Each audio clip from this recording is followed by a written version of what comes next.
Continuano con successo le manifestazioni estive relative alla Settimana della Cultura a Cammarata, che si svolgerà fino al prossimo 4 agosto, domenica, un evento fortemente voluto dall'amministrazione comunale.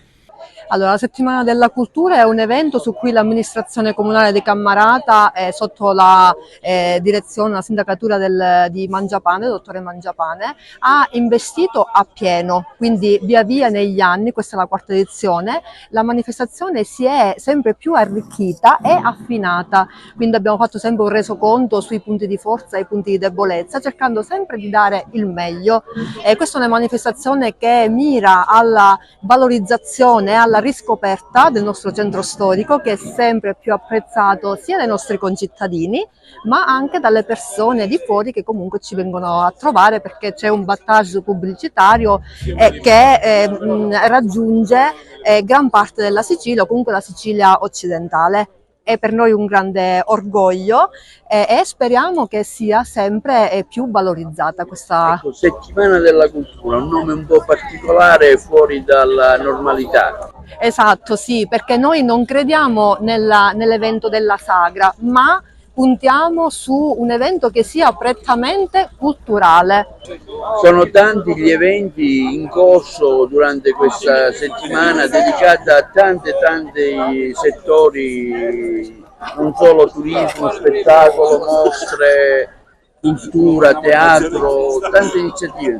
Sì, tante iniziative che coinvolgono non solo i più grandi con appunto la presentazione di libri o spettacoli teatrali, ma tutte le fasce d'età, a cominciare dai bambini con dei laboratori di disegno e di pittura a cura di una professionista che è di origini cammaratesi ma che si è sviluppata nella provincia di Roma.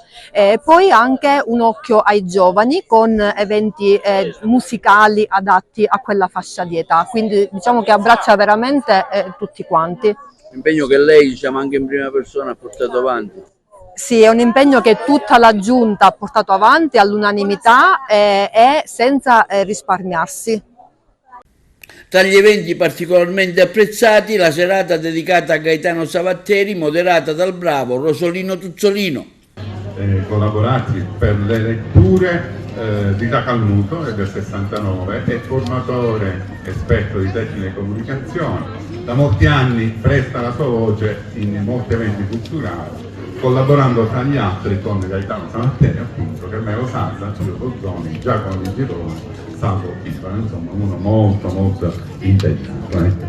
Ma noi iniziamo adesso. Ascoltiamo una prima lettura. Ascoltiamo una cosa che è anche molto autobiografica, sì. Autobiografica che ci dice anche qual è, spero che racconti anche la difficoltà di essere state non donne adesso, ma donne nella generazione appena precedente alla nostra, quella delle nostre mamme, e che se oggi abbiamo, se per fortuna adesso il maschilismo, i patriarcalismi eccetera in qualche modo si sono smontati, è stato anche all'impegno che hanno avuto le donne della generazione immediatamente precedente, che hanno vissuto sulla loro pelle.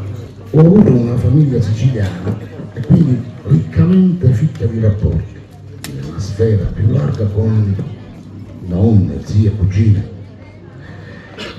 Cito le donne perché specificamente sulle loro dinamiche si regolava, o almeno così percepivo, la vita sociale e familiare. Erano loro, con pugno più o meno fermo, a scadenzare gli avvenimenti che segnavano distanze o vicinanze dentro la bolla fluida del parentato. Una rete complessa, ovviamente attraversata da conflitti, tensioni, riconciliazioni, rifiuti, accettazioni. Una rete a maglie lasche, i cui nodi si allentavano e stringevano in parallelo a quello che accadeva tra le donne, in un perenne movimento scandito da liti, discussioni, malattie, offese, pacificazioni.